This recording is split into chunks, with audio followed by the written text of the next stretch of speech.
Building Blocks to Success, Developing Foundational Skills by Cindi Chase. A little bit about me. This is my 20th year teaching as an AP specialist. I'm grateful to combine my passion and purpose working with my students with different abilities. I am the Special Olympic Program Coordinator for my district and a committee member for EPW.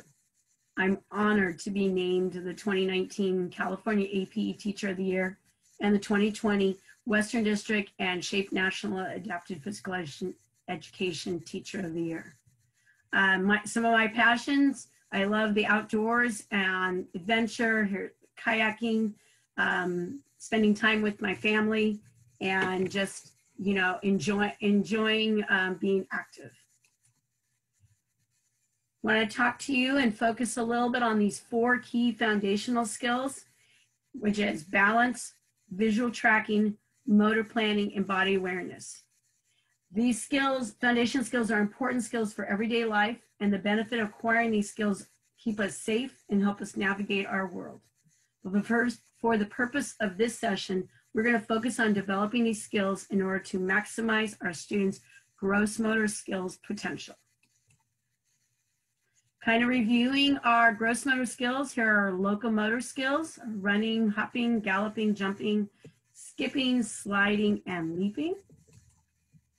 And then our ball skills, which are throwing, catching, kicking, hand dribbling, and striking. It is important that we find especially with our ball skills, we find ways for all our students to be able to find success and access to practice and develop these skills. And this is one way, is providing more opportunities for success with different sizes and types of balls and items. Between the balloon and the scarf that provides that slower floating way for our students to have more time to visually track and catch it, to those balls that are softer and easier for our students to feel comfortable to catch. All of these skills, balance, visual tracking, motor planning, body awareness, are related to perception. And perception is the ability to derive meaning from what we see, hear, and feel, which is of course linked with our cognition. These abilities begin to develop shortly after birth. Perception builds schema about the body, movement, space, objects, and time, and a major breakdown in development in these areas are identified as perceptual deficits, and also known as perceptual disorders. By focusing on developing foundational skills, we work to create that solid foundation that can lead to maximizing their success as they develop, as we also develop our fundamental gross motor skills. And as we know, gross motor skills are those fundamental skills that children build new skills on top of. Our first foundational skill is balance. And balance is an even distribution of weight, enabling someone to remain upright and straight. Our 2 types of balance is static balance, and where we're stationary, and dynamic balance, where we maintain our balance while moving.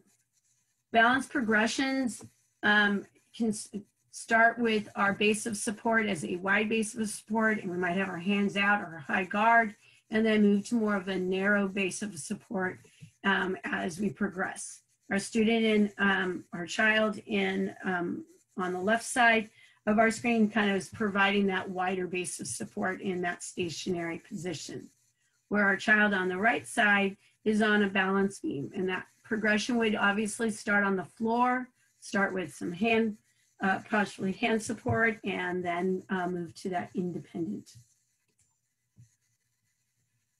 Balance is also the process of integrating sensory input from multiple sources: vestibular, kinesthetic, tactile, and visual.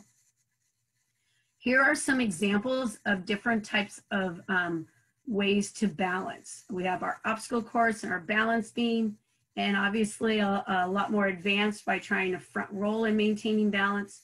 And I also have my balance shape, body shape balancers. And identifying the different bases of support with narrow, wide, twisted, and round. And here's my example of twisted. We're going to talk a little bit about development, remediation, and accommodation as ways to provide opportunities for learning in all of our functional skills. And we'll talk a little more about that in a moment. Visual tracking is our second foundational skill, and it is the ability to track or attend to a target or object. And my guy here in the picture is doing the pipeline, which we start with that golf ball, and he's able to track it and then also move as it's a group challenge that the kids really love. Different kinds of items that we use when we're working on our tracking skills would be scarf and balloon. As we talked about before, it's easier to track. And we need to remember when looking and following something as it moves, it's easier to track on a solid surface and more difficult in space or in the air. That when they're working at, we're arcing that ball, I always call it that rainbow throw, that really is something that kids not until about 8 years of age are able to visually track that. And let's see, stationary versus moving, definitely the easier would be our stationary tracking.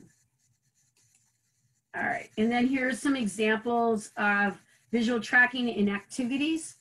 And we have on the left is table ball, and it's one of my favorites. I've really found a lot of students find success. A lot of my students that maybe were hand over hand with any kind of catching or reaching for a ball, when we put it on that solid surface, it really helps. And at level 1 with rolling the ball to a partner, and then you're focusing on that look, reach, and catch.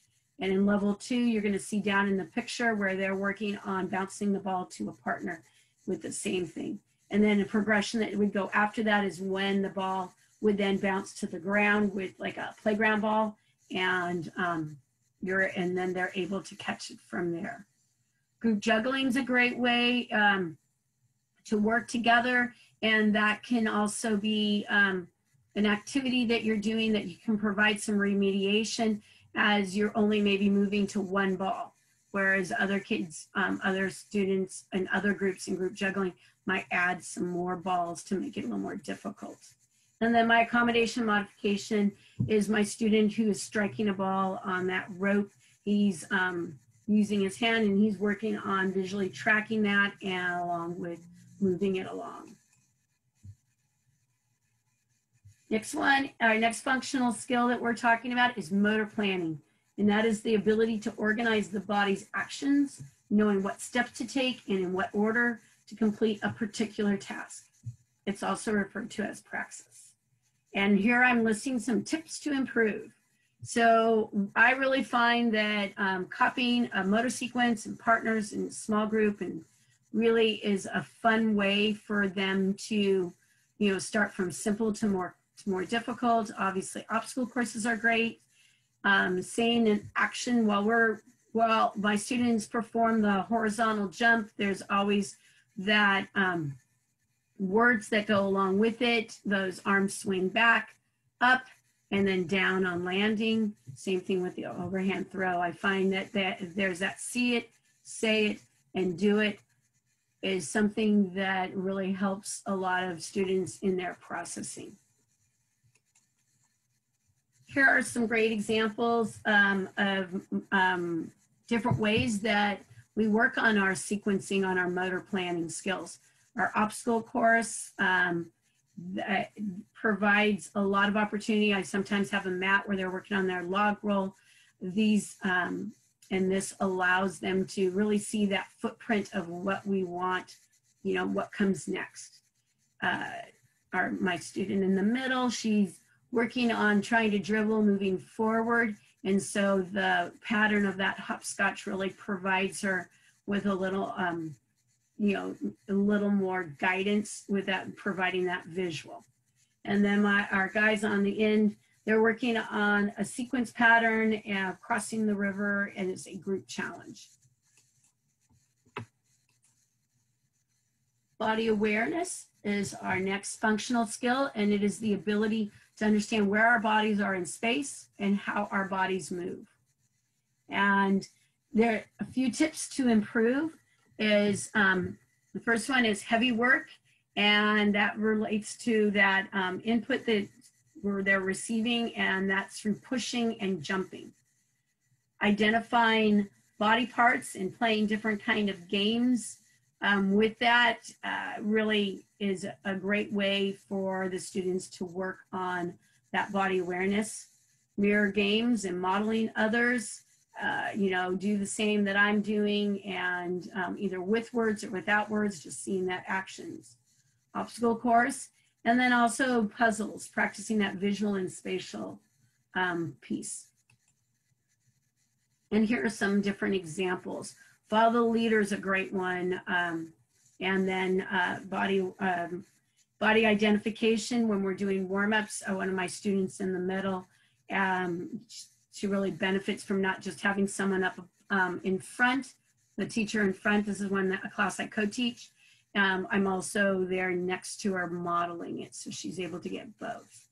Reaching is reaching for that hand that won't go above that head, but having something that they're reaching towards really helps give that information to them.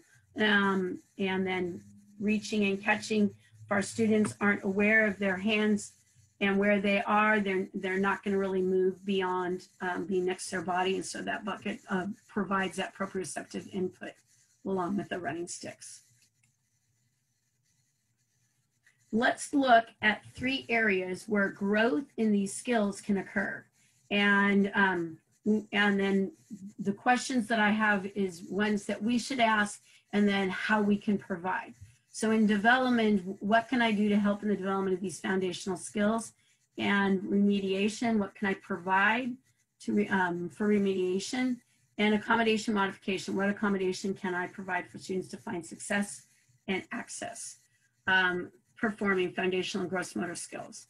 And so I kind of set up an example so we can kind of look at what I was thinking in these key areas. So under development, we're really looking at what are some of the activities you do? What are some games that we pretty much do? And then those foundational skills are there when, especially when we purposely place them in there. So here's some activities that will work on body awareness, and that's that moving through space, and along with body awareness is those chase and flee tag type games and stuff. They're often in my co-taught class. We're often part of that class. That's almost every day. We're learning so many different ones, and the kids are learning to move safely around the room. Tetherball is a great one. I have a few playground ones. Tetherball I love because of you've got that rope as it turns around, that pole moves closer. And so the students need to become aware of it. And so it really helps them with that body awareness of they need to move closer to reach for that ball that's now wrapped around the pole a few more times. Obstacle courses, scooter board games, dance, and copy mirror is, I think, a really great one. And there's a lot of great songs and dance type dances that work and focus on that. Hopscotch is another good one. Progression, when we look at remediation, we're really looking at focusing on the progression of skills, and whether we're working on levels or progression at level 1. So some of our students can be doing that activity, but they might be at just a lower progression level until, meeting those students where they're at. Balloon keep-ups are a great way, or sitting volleyball versus, some students might be using a regular ball. Table ball, we've already talked about. That reaching and tracking the ball is great for also a body awareness piece. And scarf toss and catch are just a few. Accommodations, using visuals for movement patterns to identify space. And locomotor, I have running, and really I had those running sticks in the picture before, and a lot of our students that have their hands down by their side as they're running, a lot of times they're really not aware of where their hands and their arms are. So by placing some running sticks, something that provides that proprioceptive input and kind of modeling that movement of what we're looking for, really all of a sudden gives their input to their sensory system. And I have found a lot of success with them now moving their hands. Those running sticks usually have to stay in their hands, and after a while, then they don't need them each time. But that's been a great one. The jumping mini tramp is one that provides it. Catching with our hands, I had the bucket, and we already talked a little bit about, is for our students that won't move their hands beyond their stomach. When they reach out there, that they may not have their awareness of their body, hands, and space. So with that bucket and them tracking that ball, they often will move the bucket before they'll move their hands. That proprioceptive input really helps. And then throwing and releasing a target and stuff when it's close by, something that provides it. They may be just stepping forward versus any type of rotation.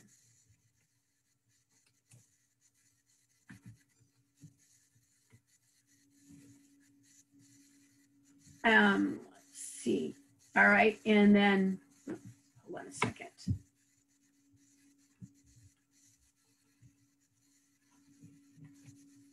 And we're going to move on to why are these skills so important? And both foundational and gross motor skills are important because students that struggle in developing their foundation skills and developing their gross motor skills will become a greater challenge. And this often leads to frustration and a feeling of failing that can often lead to avoiding and trying. I've had several students, especially those in inclusion and resource, that have come to me versus, teacher's request, and just feeling that failure and just really kind of, not interested anymore at all in trying, any of the skills. And it makes me think of one of my students, Andrew, was a second grader that came to me with no confidence, was frustrated, and he really developed, basically his wording became, "I can't." And those were his statements that he used. And those are statements we heard for the first couple months together. My focus on finding little successes for him to experience and see and hear, "You can, you did it," and replacing that "I can't." It wasn't a word I really allowed in my class, and we were able to move forward. We would be able to say, instead of "I can't," we said "not yet," and "I can do it." And when he did it, and the result of that really was creating that confidence in himself, and as that competence improved, that focus and competence plays such an important role in the ongoing cycle of skill development, and just is something that we need to make sure that we look at and we're aware of. All right, so developing foundational skills. What are some other ways we can find success by providing, working on these skills? What else can we provide for that? And I have a few things to share. And my first one is really that sensory rich environment, activating that proprioceptive and vestibular systems. The proprioceptive system receives a sensation from the receptors of the muscle, joints, and skin and tendons, and it's through that system that a person can sense their static position within a dynamic movement. And in the vestibular system informs the nervous system where the body is in relationship to pull of gravity, so that a person can maintain that equilibrium.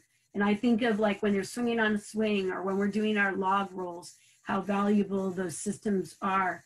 And it really, once the systems are engaged with our students, it really provides them opportunity to be more successful and have that experience. And then in my pictures, I'm showing you some of those examples of providing that sensory rich environment. The drumming is really great, and the parachute always a favorite. And we just have other ways of, knowing the value of that parachute. Another way we can provide improvement and ways for our students to gain these skills is by teaching using different learning styles in order to reach all of them: our visual, our auditory, and the kinesthetic. Teaching in a way that all students can learn while allowing accommodations and modifications to fit each student. That universal design for learning, those are just really key of finding what equipment, what environment, what learning strategies that we will use. You know, if we need to change the rules. In order for our students to find success, we need to meet our students where they're at. And then providing that differentiated instruction and supports student learning outcomes for all our students. The Just Right Challenge allows each student to be challenged at their level. And so how do we make our lessons accessible for all? Providing that simply stated information and rules when we are doing that, making sure that we're providing visuals. We have to remember that when we're talking with our students, that you know what we say is gone in one ear and out the other, but when we it's only temporary. But when we provide a visual, then they're able to look at it when they're ready, and they can also look back at it and stuff, whether it's a visual with writing or it's visuals of where they're supposed to go. So it really provides that access for them. Another way for us to provide that differentiated instruction is our consistency in routine and schedule in warm-ups. That routine, whether you have that visual right on there so the students know that pattern, that's comforting, especially for our students with autism. But it also being that consistent, that's what those expectations are, really helps them navigate and helps them just regulate and feel comfortable. I know what to expect. I know the expectations. I know when things are going to happen. Allowing extra time for students for transition and to process that information. And then number 4 is that teaching that I talked a little bit about, that progression, learning levels and layers provides all our students to participate and find success where they're at. And then this one's I think is a really important one, is with our students, we still need to be able to provide a Just Right challenge for them, for each student.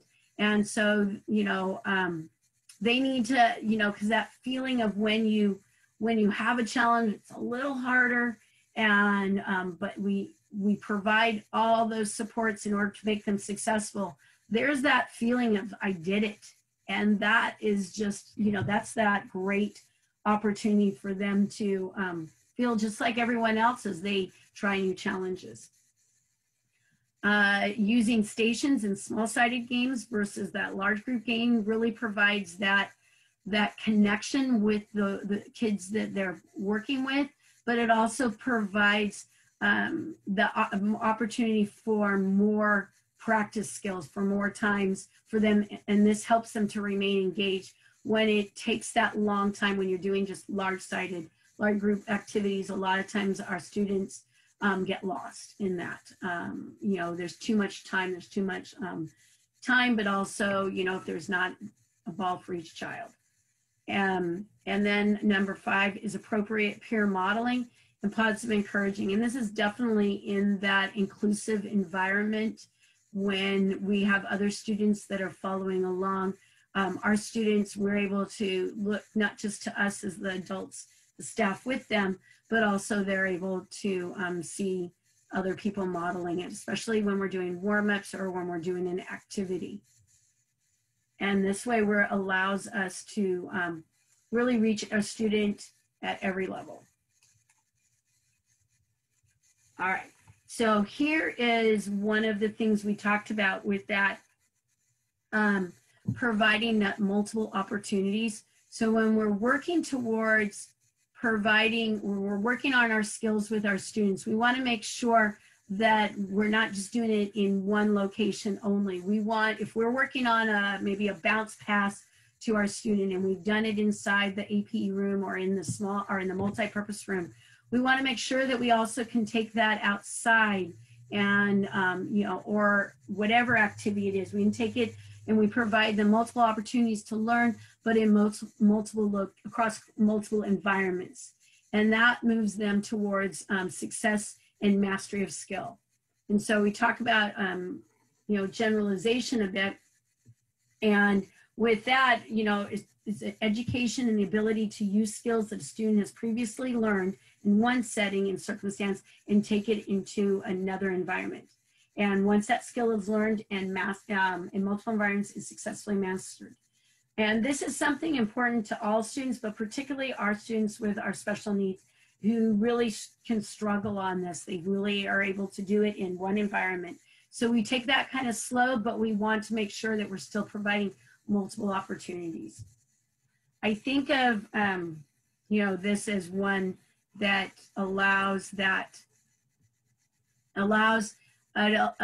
students to feel that confidence in success. And then when you bring it into another one, it may take a few steps back, but with that confidence and competence they gained in that one piece, then now they're able to, it won't take as long when they go into a different setting. Oh, I get to talk a little bit about our learning roadmap. And this is a great idea, and it helps provide opportunities for students to move forward and develop their skills, because it really provides them an opportunity to see their progress along the way. And we're working on these skills, and this type of assessment tool is very powerful, and it's a great way, just to experience success. And we'll be able, there's different levels, and usually each student has a magnet. And typically if they have their, this is done more in a inclusive setting, and they have a number on their magnet, and that's usually their number that they're standing on. That's how we do it, versus names or initial, names on it. That way it can work through all the classes, but also that way it is a bit anonymous. That student knows whose it is. And this was created by Terry Drain and Joey Feith, and physicaleducator.com is where you can find it. And on my next slide, I have the learning roadmap. And so those things that are on the side, that level 1 is referred to as not yet. And level 2 is I'm getting there. Level 3 is I've got it. And level 4 is wow. And with this roadmap, I've talked a little bit about the progress, but I've seen really an increase in success and progression in many students as they focus more on the challenge and moving to the next step than they do like where they are in comparison to the other students in there. That challenge piece is, they really embrace that, and that's really great. I really like, there's many times that we use this roadmap in one way, and one area that I really like is the jump rope. When we're working on that, it's usually a 2-week unit and stuff. It really provides those progressions. And this, when I look at this, it reminds me of one of my students that really struggled with jump rope. He do it when it was on the ground, but when he was working on that single jump rope and that short rope, just that motor planning piece and getting that over his head and that body awareness of it being too close, those are all challenges that he faced. And so that frustration was something that he often found. So when, and getting that timing down. So when we were able to provide the roadmap and we set that up, and he had his own number, and we were able to adjust the success requirements, it was specific to him. It was, just a remediation, but it was a challenge that we placed on him. And he was able to move that magnet, when he turned that rope over and he walked over it, and he did 10 of those, then he moved that magnet over. And just being able to get to getting there, that second level, really motivated him. And others cheered him on too, and he just really went from giving up and frustration to, just really feeling good about it. And he felt so good about it, he went home and he practiced, and the next time we had PE, he was able to move and be able to do his first single jump rope. And he was able to do 10 then single. He wasn't able to do more than one, but he did it. And so he was able to move to got it because he was getting there. Within a month, he was able to get, he was able to really just move beyond that 1 at a time, and he was able to do 15 at a time. And just that confidence piece that this roadmap helped provide, because it was able to put it in little chunks of success. It was just really great to see. And I still, when I see him, who's now in high school, I still think of that. He's not alone, but it was just one that was just really a key, I think a key turning point in moving to the next level. I want to talk about what's another thing that's going to provide progress in our functional skills. And that's really in creating a meaningful experience for all our students. And really, this is what it includes. So what is meaningful PE? I don't know, there might be some people that have never heard of that before. And what it is it's creating a meaningful experience within our classes by prioritizing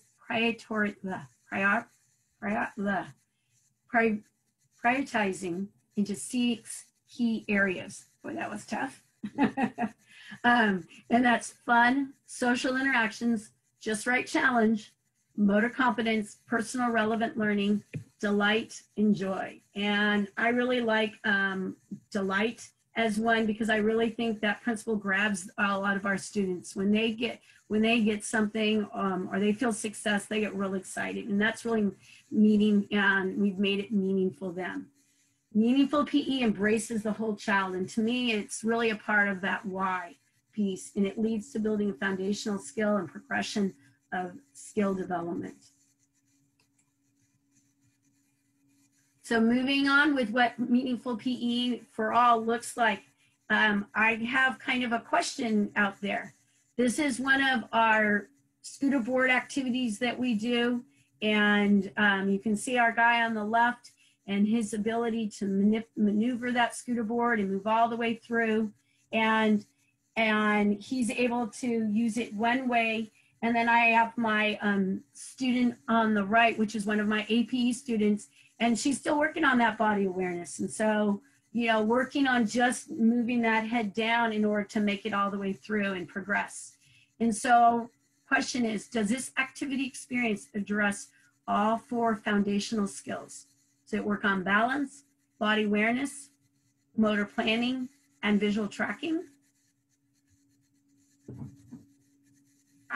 To me, it does, especially for my APE student and stuff. So we have to remember that for some that have some of these foundational skills down, they're going to gain other kind of skills. They're going to be able to advance. But when we look at the whole of the class engaging in this, here's one activity that can. And there are many of our foundational skills that go together. You know, when they're working on one skill like motor, like the obstacle course, you know, it works on body awareness, it works on motor planning. If there's a target, it's working on tracking, you know, and there's definitely, we're working on the balance beam, can work on all of those. So we just have to look at what we're doing and how we can provide more opportunities.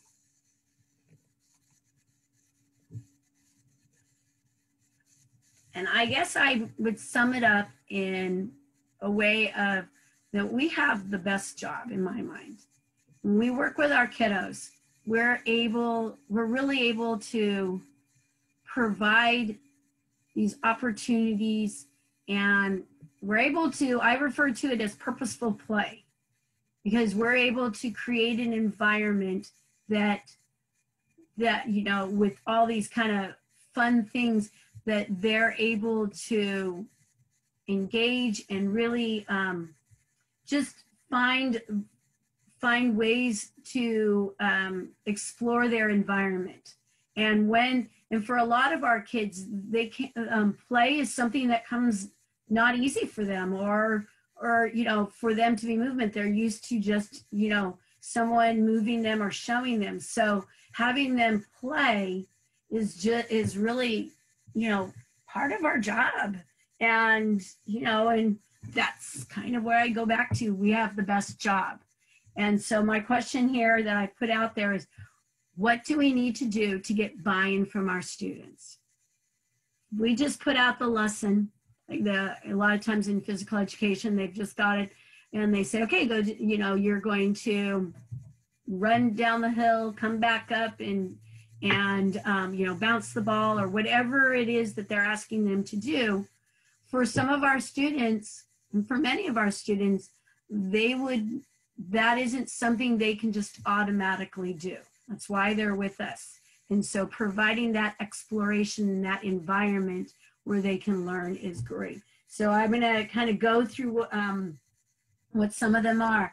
Is what are we doing in our class? We are having fun while making it fun for our students.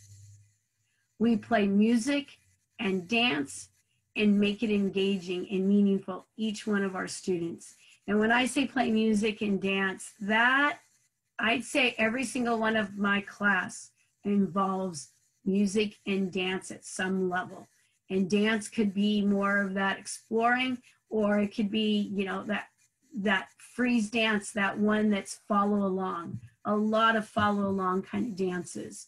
And in my high school, I call it Friday, Fun Friday, and it starts with a dance party where I provide different kinds of more of high school type dance music and allow them not just to copy what I'm doing, but allow them to find their own way.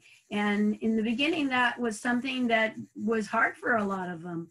They're used to they're looking at me and they would just keep copying, and that was okay. But I'm like, well, now what are you going to do?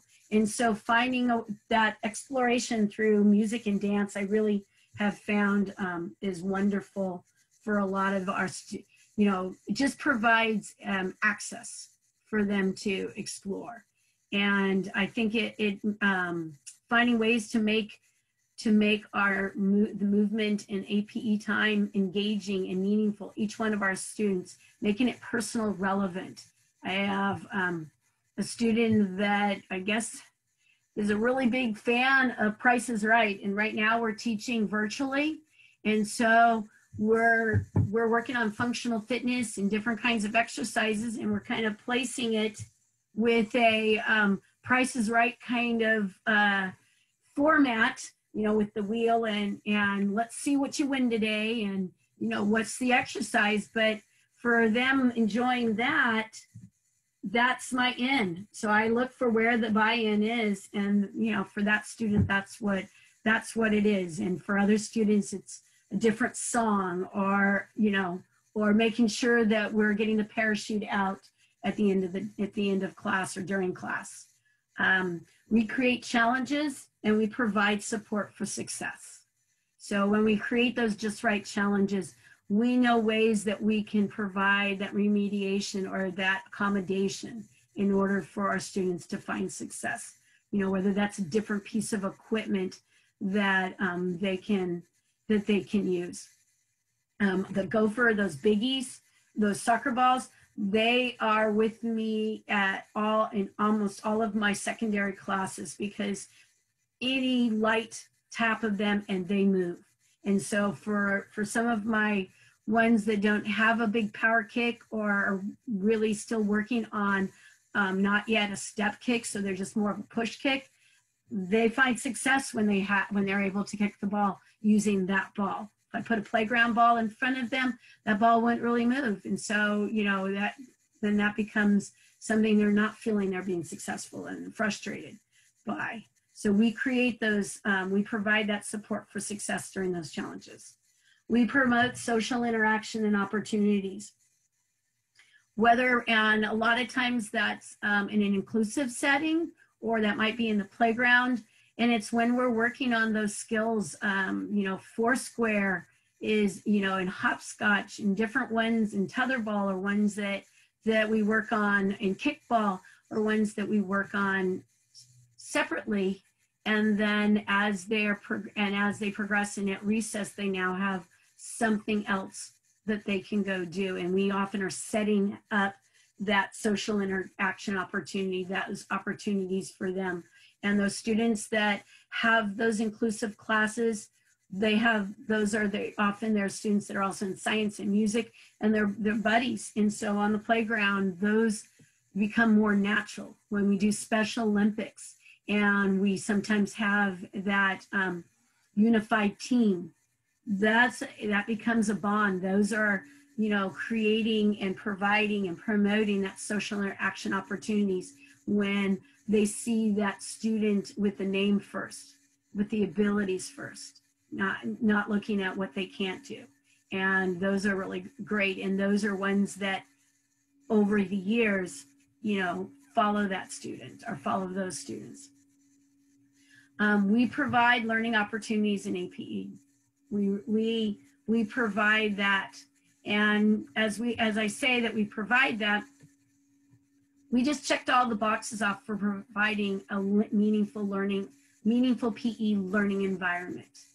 And so that is just, I think, key in developing our foundational skills, in developing our gross motor skills, but in developing students that have access to movement opportunities and to feel confident and develop that confidence and competence, and in ways that they are able to succeed. Because when we meet our students where they're at, they're going to find success. And then we're going to build that foundation, and we're going to build up those pieces, and they're going to be able to maximize their potential in moving towards their gross motor skills, but also in just being able to move and becomes a lifelong learner.